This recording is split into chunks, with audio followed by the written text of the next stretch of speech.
menceritakan ke teman-teman apa fakta-fakta yang kami dapatkan.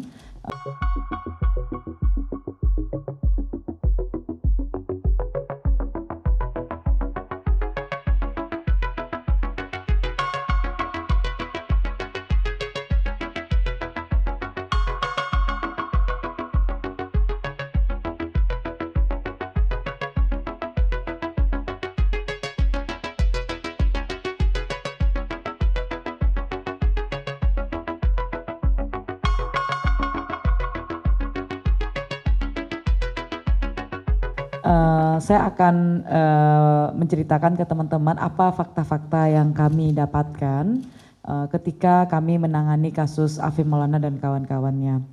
Saya mulai dari sebuah pertanyaan, kenapa LBH Padang itu sangat yakin ada penyiksaan terhadap Afif Maulana dan kawan-kawannya.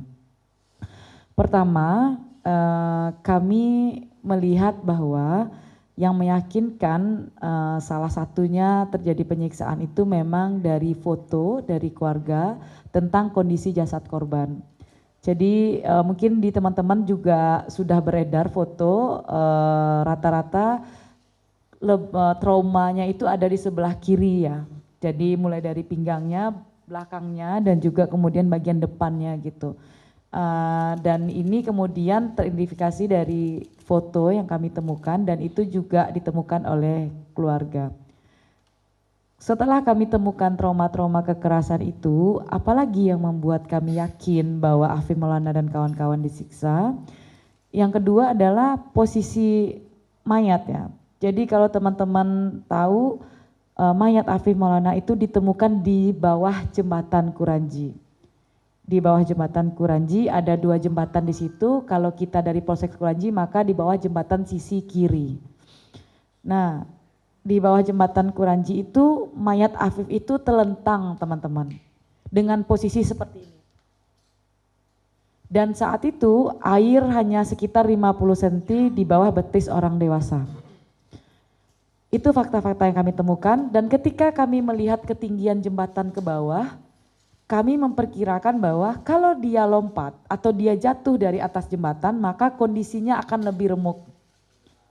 Nah itu perkiraan yang kami klarifikasi dari keluarga.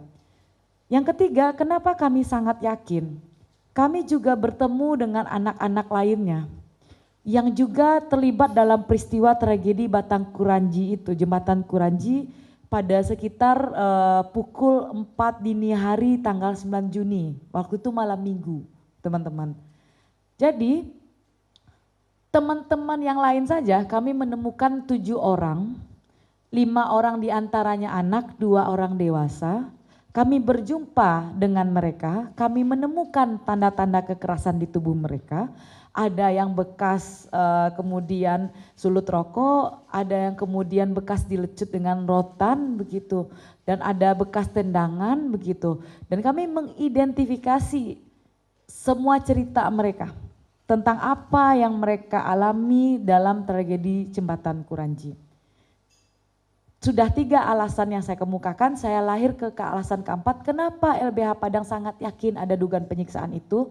Yang berikutnya adalah dari pengalaman kami menangani kasus-kasus penyiksaan, ada berbagai metode yang kemudian dilakukan terus-menerus oleh kepolisian dalam mengeliminir ya fakta-fakta soal penyiksaan. Apa yang kami temukan dari cerita keluarga sejak awal ketika keluarga datang ke Polsek Kuranji ingin melihat mayat Afif Maulana, keluarga diminta kemudian menandatangani surat tidak menuntut apa-apa. Itu sudah menjadi modus.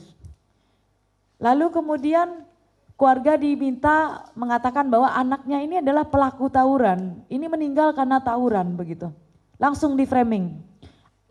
Jangan diangkat ini karena ini aib. Jadi selalu ada pembicaraan itu di awal sejak di Polsek Kuranji ketika akan bertemu mayat Afif. Lalu kemudian bilang gak usah diotopsi. Yakinkah diotopsi karena ini nanti jadi aib bagi keluarga karena anaknya pelaku tawuran begitu. Jadi dihalang-halangi. Yang berikutnya ketika sepakat otopsi, ketika keluarga dikatakan bahwa otopsinya di Bayangkara saja, rumah sakit polisi ya. Jangan ke M. Jamil karena di M. Jamil berbayar. Kalau di Bayangkara gratis. Akhirnya keluarga tetap pilih di Bayangkara. Awalnya keluarga ingin di M. Jamil. Ketika otopsi keluarga dihalangi untuk menghadiri proses otopsi. Padahal di awal perjanjiannya keluarga bisa hadir di samping dokter yang melakukan otopsi itu. Setelah selesai otopsi, keluarga dilarang untuk memandikan dan mengafani jenazah. Jadi dimintalah pihak rumah sakit yang harus memandikan dan harus mengafani. Jadi cuma ditinggalkan wajahnya, silahkan lihat wajahnya saja begitu. Keluarga juga diwanti-wanti untuk tidak memfoto kondisi tubuh korban dengan alasan nanti akan menjadi aib.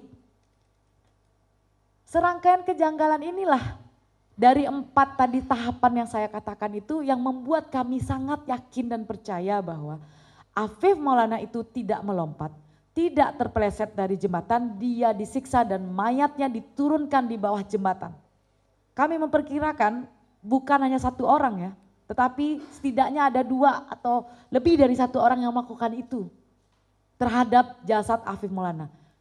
Dan ini selalu diyakini oleh keluarga. Dan apa yang membuat kami semakin yakin ada sesuatu yang salah ketika seminggu yang lalu, bukan minggu kemarin, seminggu yang lalu Kapolda Sumbar langsung melakukan konvers. Kasus ini dilaporkan ke Polresta Padang, bukan ke Polda Sumbar. Yang dilaporkan itu adalah Ditsamapta Polda Sumbar. Lalu langsung diambil alih oleh Kapolda. Di dalam konversnya itu statement akhirnya mengatakan kami dihakimi. Kami kemudian dikatakan bersalah, nama baik kami dicemarkan. Ada serangkaian upaya untuk menjelekkan nama kepolisian.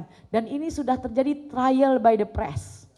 Dan kemudian Kapolda dengan tegas mengatakan bahwa sudah proses pengamanan patroli saat itu terhadap pencegahan tawuran itu sudah sesuai SOP.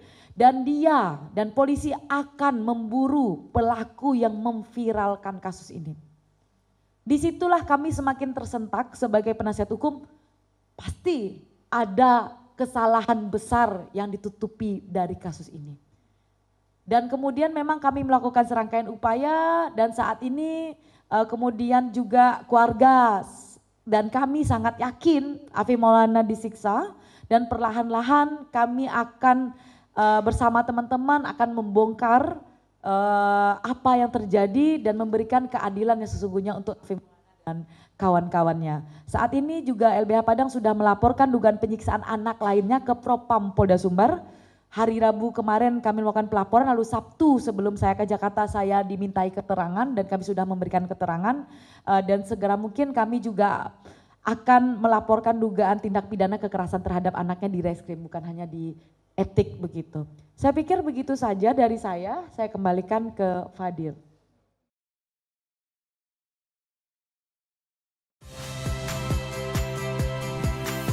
Saya Radi Saputro.